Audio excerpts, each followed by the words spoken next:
Hey, what's going on, YT? It's your girl, TheLeaRae, and you're tuned into TheLeaRaeShow. So, before I get into the video, I want to go ahead and thank the sponsors for this video, and they are TheLeaRaeShow. Y'all, I want to come on here and talk to you about something that has been on my mind. As you know, it's been a few weeks since I uploaded my last video, which, by the way, gained me, I want to say like over 20 subscribers. So I want to say welcome to my page. And you actually caught me at a very interesting time because my page, my thoughts, my mind, it's all going through a transition right now, and I'm about to go kind of in the same direction but in a different direction. So you are here at the birth of something new on my channel. So I am from old YouTube. I'm like OG YouTube, when YouTube wasn't even a thing and there were only like a few people on it really just like taking over and nobody even knew about it.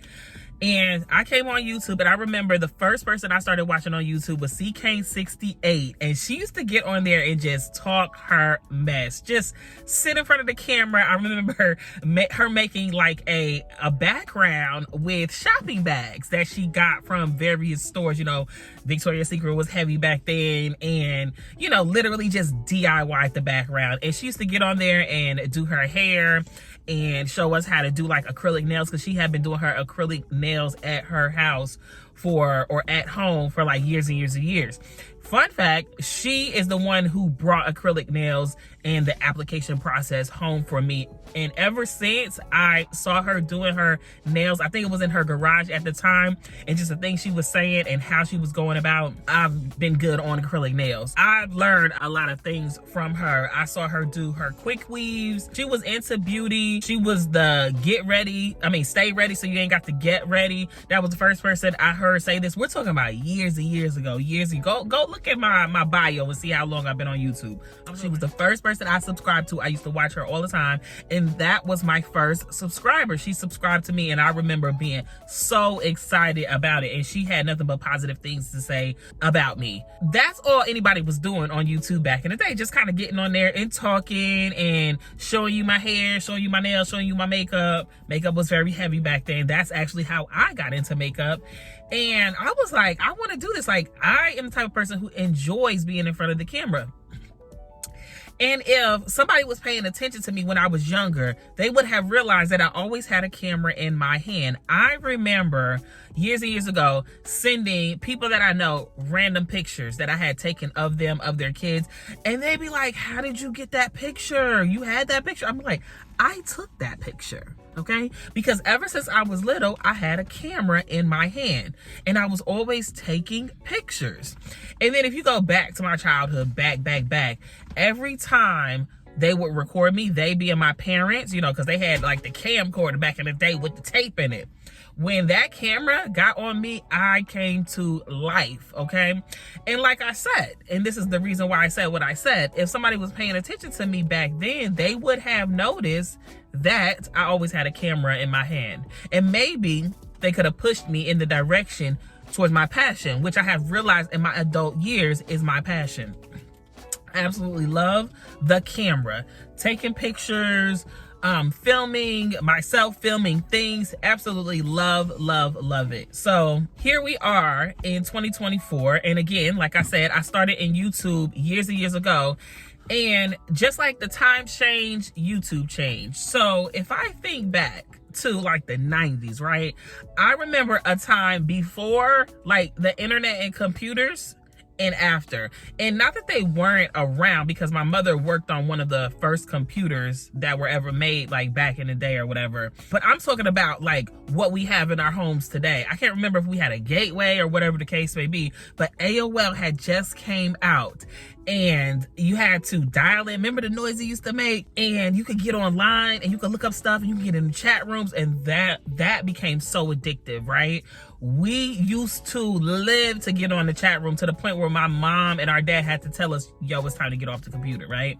And I remember my cousins and stuff coming over, us hopping in the chat rooms. It was such a big deal. And it was a beautiful time to be alive, because us millennials remember before then, right? which is why we still do some of the things we do today. Like, for instance, one of my good friends that I grew up with in New Jersey, we still do pen pal stuff. We still send each other, handwritten letters in the mail. Matter of fact, when I did my little newsletter over the holidays, she was like the only person that wrote back, even though I had packed it with the newsletter about my family and what was going on with us. And then I put a return envelope in that package, and I put a sheet in there that all you had to do if you received it was fill it out, put it in the envelope, and drop it off in the mail. Like, you didn't have to do nothing extra.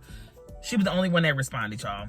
Going on a tangent, definitely feel some type of way about that, but I knew she would respond. And she didn't just respond with the pre-packaged materials. She did her own newsletter. She wrote her own notes and everything like that. And I just loved it. And we have just been stuck, but in a good way, in that part of the 90s, right? So now you fast forward to 2024, people really don't do that, right? People send emails, people send texts, people send voice notes, things like that. People make videos, and it's just not the same. But if you're from that time, there is something about that time that you don't want to let go. I'm very, very, very 90s, you guys. And if you watch how I dress and just pick up on little things, you'll see that I even still have that 90s style about me. Just like the times have changed, YouTube has changed, right? Because like I said, we got on YouTube and it was like, just come on and sit in front of the camera and talk and do your thing, right?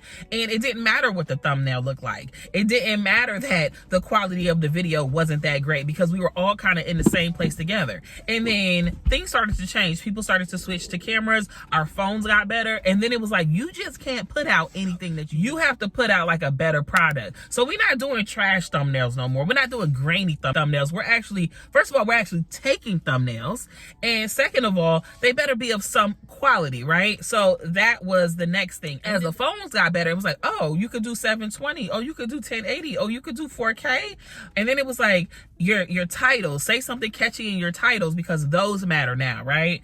And maybe put a little bit of words on your thumbnail, or maybe make a collage or a montage or something like that. So you can definitely see, if you go back to the OG YouTube pages, where they started, if they've left their content up. And you can even go back on my page, go see where we started and where we are today, because visually you can tell, right? There's no doubt about it that there has been a change. Now, that is the most visible change that there has been, but there's been another change that's been happening in the background. And this actually takes some research, right? This actually takes you studying other creators, or at least paying attention to other creators. So while it was okay back then to just hop on and talk about whatever and not really have a direction, that's not the case in 2024, right? So now here I am.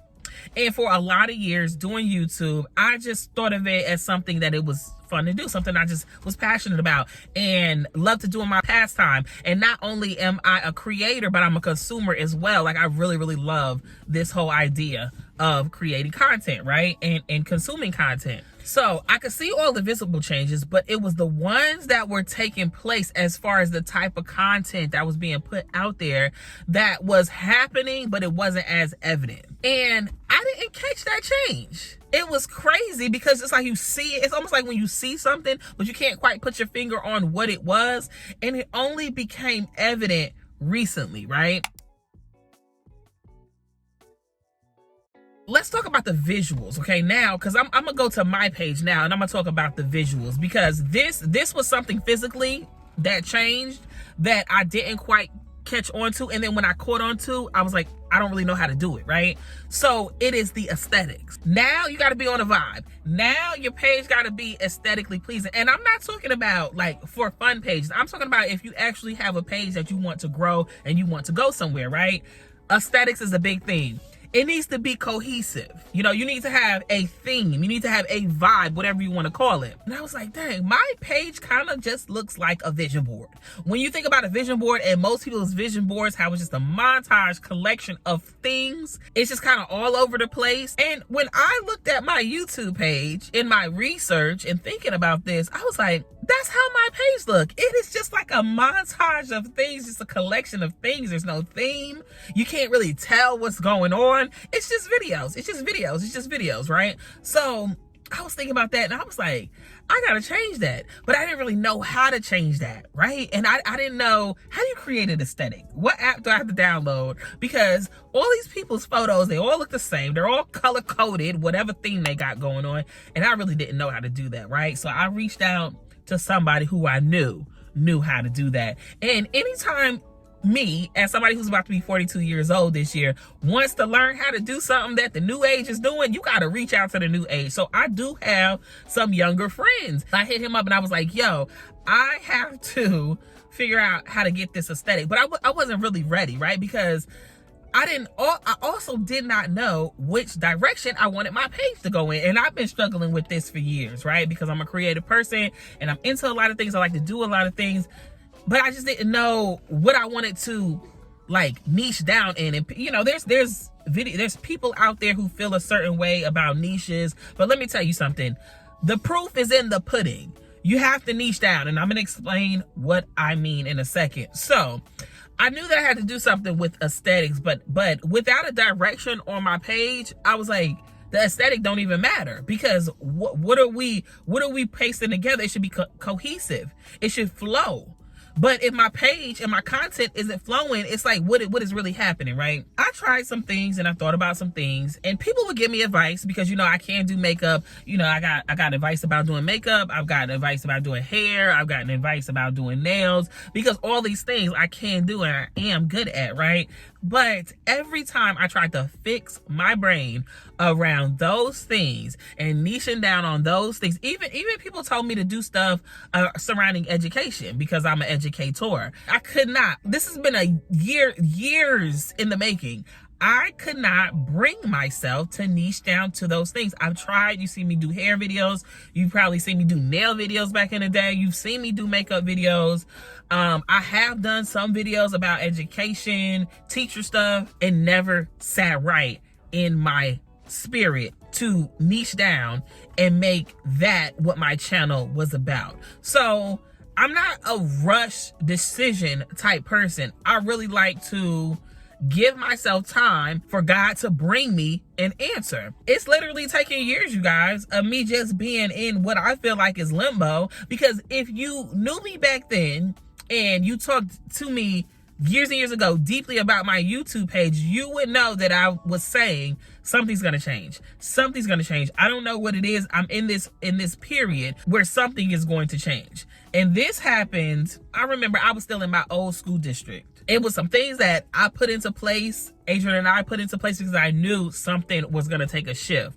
But the thing is, you can know change is gonna come, but you don't really know when it's gonna come. And I'm still in that limbo. I was like, I gotta sit back and just listen. So for years and years and years, I've been listening. And then I heard it. I heard it the other day. And now that thing that's been happening on YouTube that I couldn't quite pinpoint how YouTube has changed, how I have failed beyond the aesthetics to change as a content creator, it came to me. Y'all, so a whole work day has happened and I'm back.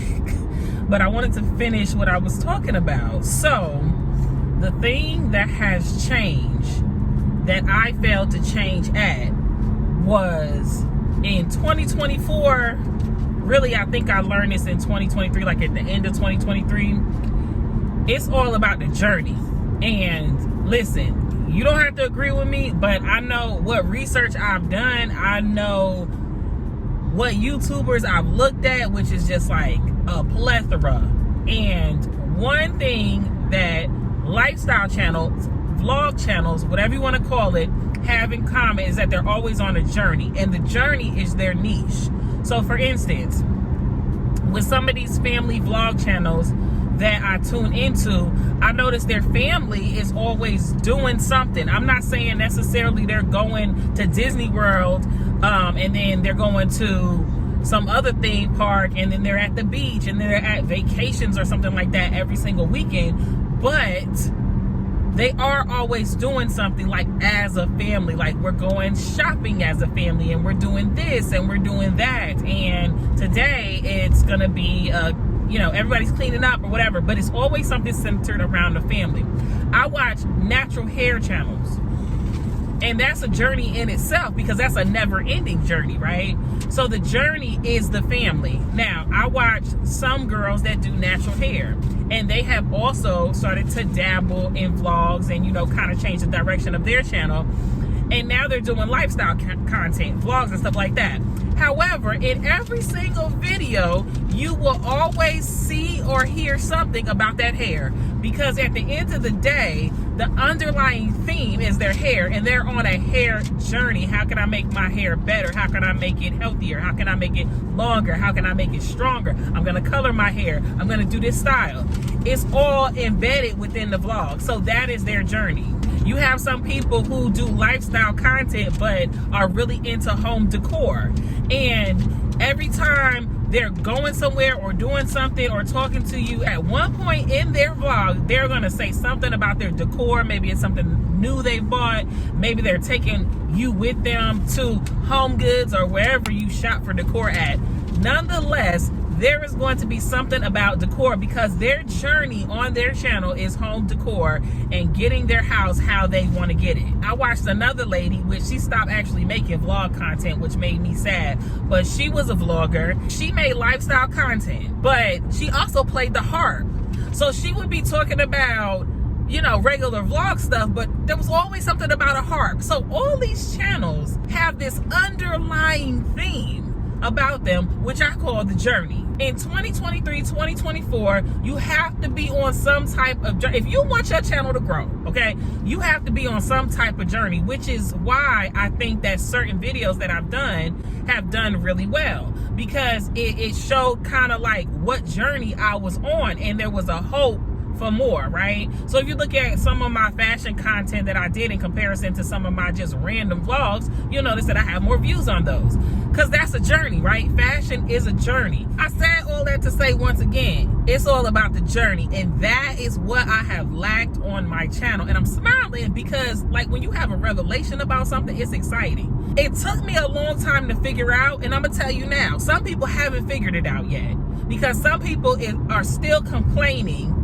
about the same old things and haven't changed their YouTube pages for 10 plus years, okay? Their YouTube pages are still looking the same exact way, from aesthetics to content, since it was when we first got on YouTube, okay? So I'm gonna pat myself on the back when it comes to that, because I've made a lot of changes to my content, to what I put out, the quality of what I do, the type of videos that I do. However, like I said, it's the journey with respect to one thing in that person's lifestyle content. I've tried to dabble in other things, like I've told you before, and with the intent of saying, okay, this is what my channel was going to be. And those channels I call niche channels. Like, if you pull up on a channel and all they do is tech and unboxing, that's a tech channel. That's a niche channel, right? Or if you pull up on another channel and all they do is like food content, well, that's a food channel and that's their niche, right? But lifestyle is just life. You have a lot of leeway when it comes to lifestyle. However, if you're not on a journey, I'm telling you right now, it won't grow. Your channel won't grow. And it's not even that you have to show all of your life or tell all of your business. It's not even that. People just want to hear about or see about you progressing with something. Otherwise, it's boring, because otherwise, what are you doing? You're doing the same thing every single time.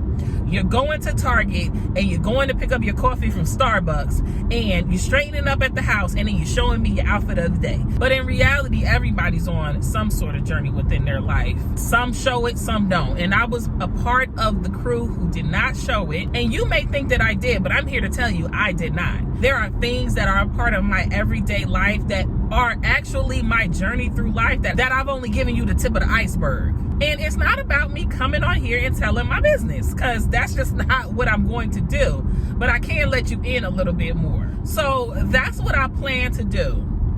I am stuck on lifestyle content, but I am going to bring you in on my journey. And I'm going to show you what my life is really about every single day. And it's not anything. I mean, I'm not out here going skydiving and bungee jumping and rock climbing and all that kind of stuff every day. That's not my life, right? However, I am on a journey, and that's the content that I want to show. So that, on top of physically making my page more aesthetic, are my goals for my YouTube page right now. So my YouTube is about to shift, and it may not be this drastic change or make a 180-degree turn, but I hope that you will be able to see where my channel is going, and I hope you stick around for the ride. So I just want to say thank you guys for tuning in. I hope what I said made sense, and until next time, people.